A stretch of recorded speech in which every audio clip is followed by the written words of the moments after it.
देखते हैं एक और कोठी के सामने हम आ चुके हैं। हम हैं ओरछा मध्य प्रदेश में और यहाँ पर अभी हम विज़िट कर रहे हैं हिम्मा हमीर की कोठी, जो कि ये कोठी है महाराजा वीर सिंह जुदेव के समय, जो कि 1605 से 1627 ईस्वी के बीच रहा है। उनके तहत यहाँ पर चंपत राय बड़गुजर की थी ये कोठी जो आप देख रहे हैं पीछे, और हिम्मत सिंह व हमीर सिंह चंपत राय के पुत्र थे। और ये जो कोठी है बुंदेला शैली में निर्मित है और मुख्यतः इसमें प्रवेश द्वार है और 3 प्रांगण हैं यहाँ पर इसके अंदर, और दलान भी बना हुआ है। तो ये जो कोठी है बुंदेला स्थापत्य कला का एक बेजोड़ नमूना है।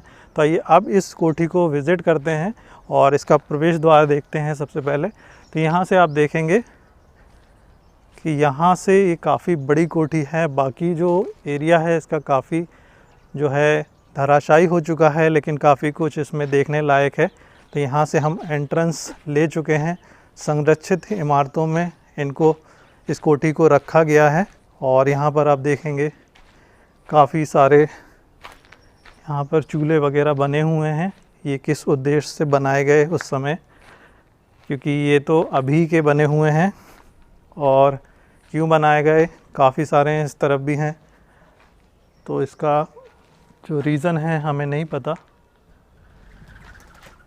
चलिए अंदर चलते हैं और देखते हैं। तो यहाँ पर एक बरामदा आता है और इस तरीके के यहाँ पर भी आप देखेंगे ये जो कोठी है इसमें जो मुग़ल कालीन शैली और यहाँ पर राजपूताना शैली दोनों ही देखने को हमें मिल जाती हैं। इसके साथ साथ लाल बलुआ पत्थरों का इस्तेमाल।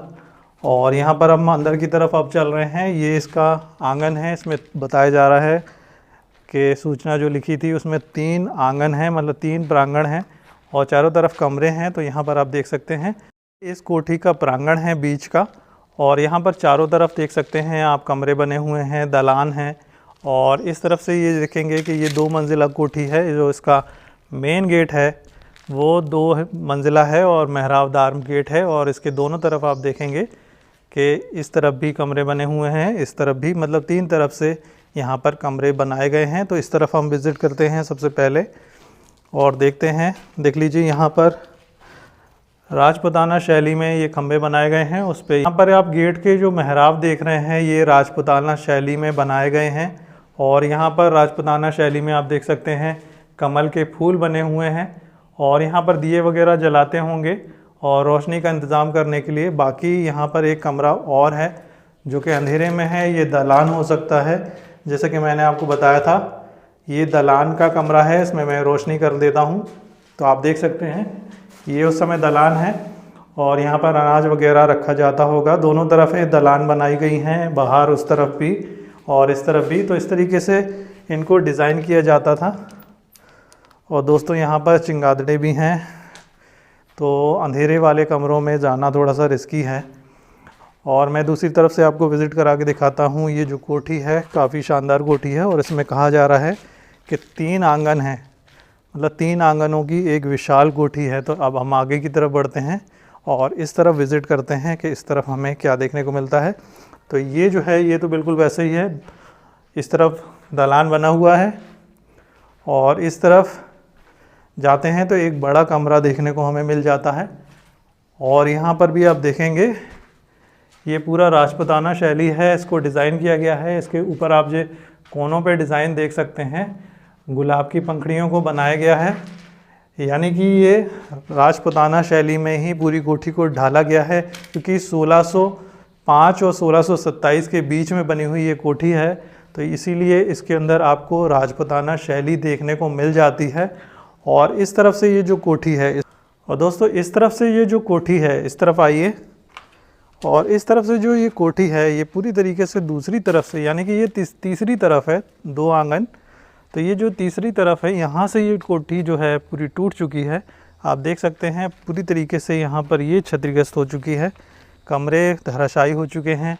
यहाँ पर 2 मंजिला एक कमरा दिखाई दे रहा है ऊपर, और बाकी जो है पूरी तरीके से यहाँ पर क्षतिग्रस्त हो चुकी है। और पीछे यहाँ पर आप देख सकते हैं कि पीछे की तरफ सीढ़ियाँ दी गई थी इस तरफ से चढ़ने के लिए, तो वो भी पूरी तरीके से टूट चुकी हैं। और यहाँ पर ये वाला जो कमरा है ये थोड़ा सा ठीक है, इसको हम यहाँ से देख लेते हैं। तो काफ़ी विशाल ये कोठी है, उस समय बनाई गई थी और काफ़ी विशाल कोठी है, काफ़ी बड़े एरिया में ये फैली हुई है। यहाँ से आप देख सकते हैं ये भी 2 मंजिला है और यहाँ से भी इसका निकलने का या निकासी के लिए एक द्वार दिया गया है और बेसमेंट है मेरे ख्याल से। तो दोस्तों यहाँ से एक बेसमेंट मिला है, देख लीजिए। ये नीचे की तरफ पूरा रास्ता जा रहा है, थोड़ा सा रिस्की हो सकता है। ये देख सकते हैं ये नीचे की तरफ हर एक इस तरीके की जो इमारतें होती हैं ये इस तरीके से सीक्रेट बनाई जाती थी कि नीचे रास्ते बनाए जाते थे छुपने के लिए, सिक्योरिटी रीज़न से, और कुछ सामान वगैरह जो कीमती सामान होता था उनको छुपाने के लिए भी इस तरीके के बेसमेंट बनाए जाते थे इस तरीके के राजघरानों में। तो दोस्तों अब हम नीचे की तरफ चलेंगे और इसको नीचे से बेसमेंट में से विज़िट करने की कोशिश करेंगे। ये रिस्की हो सकता है लेकिन कोशिश करते हैं। लाइट मैं ऑन कर लेता हूँ क्योंकि नीचे की तरफ अंधेरा है, तो मैं लाइट सबसे पहले ऑन कर लेता हूँ। और अब हम नीचे की तरफ चलेंगे क्योंकि काफ़ी सक्रिय जगह है। देख लेते हैं नीचे क्या बनाया गया है और क्या हमें मिलता है, क्योंकि काफ़ी गहराई में ये बना हुआ है और दोस्तों रास्ता काफ़ी गहरा है, आप देख सकते हैं। यहाँ से मैं आपको दिखाने की कोशिश करता हूँ। एक पूरा महल है ये, देख लीजिए। नीचे ये पूरा बेसमेंट है और कई सारे कमरे हैं, ऊपर से रोशनी आने के लिए जगह दी गई है। और ये एक बेसमेंट है और किस उद्देश्य से बनाया गया था, सिक्योरिटी रीज़न से बना सकते हैं या इसमें कुछ छुपाने के लिए भी इस तरीके के महल में जगह बनाई जाती थी। तो कितने कमरे हैं अंदर इसको हम विज़िट नहीं करेंगे क्योंकि सोलो ट्रिप है, मैं अकेला हूँ और यहाँ पर कोई साथी नहीं है, तो अंदर जाना रिस्की हो सकता है। यहाँ तक मैंने आपको दिखा दिया कि ये इसका बेसमेंट है। अब हम आगे की तरफ बढ़ेंगे, अंदर जाना रिस्की हो सकता है दोस्तों, इसलिए हम यहाँ पर इसको छोड़ रहे हैं बेसमेंट को। कभी अगले वीडियो में आगे इसको आपके लिए शूट ज़रूर करेंगे।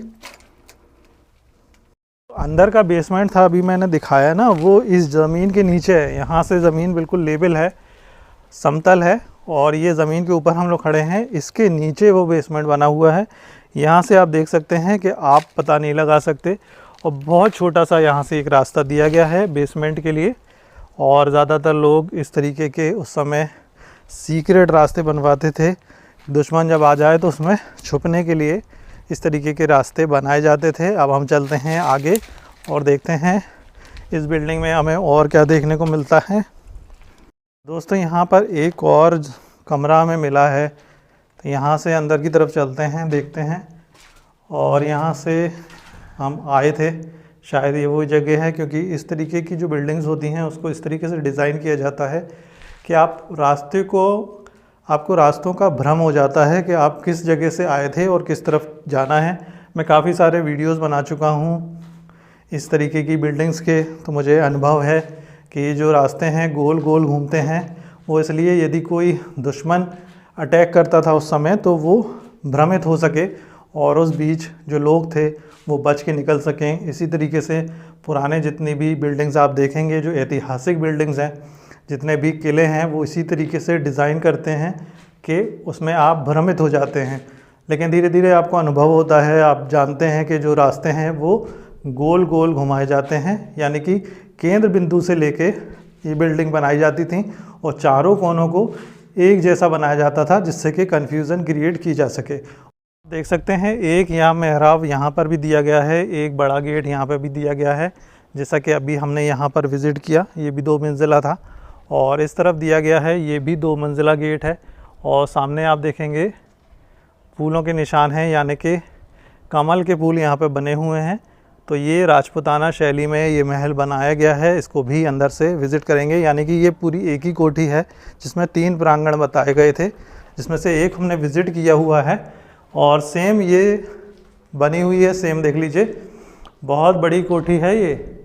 और यहाँ पर आप देखेंगे सेम उसी तरीके से यहाँ पर बनाया गया है, कुछ चबूतरा टाइप का। यहाँ पर कुछ इम्पोर्टेंट वर्क किया जाता था या फिर यहाँ पर सोने की व्यवस्था की जाती थी। ये सभी राजपूताना शैली हैं। आप फूलों की आकृति देख सकते हैं, प्लस ऊपर कमल की पंखुड़ियों को आप देख सकते हैं। इससे आप कह सकते हैं ये जो महल है राजपूताना शैली में ढाला गया है। इसके अलावा हम इस तरफ की तरफ चलते हैं तो ये हमें दूसरा प्रांगण देखने को मिलता है इस महल का, और ये भी सेम वैसे ही है, लेकिन ये थोड़ा सा धराशायी हो चुका है। चारों तरफ आप देखेंगे कमरे, और उसी तरीके से जैसे कि पीछे सेम उसी तरीके से चारों तरफ कमरे और बीच में एक प्रांगण।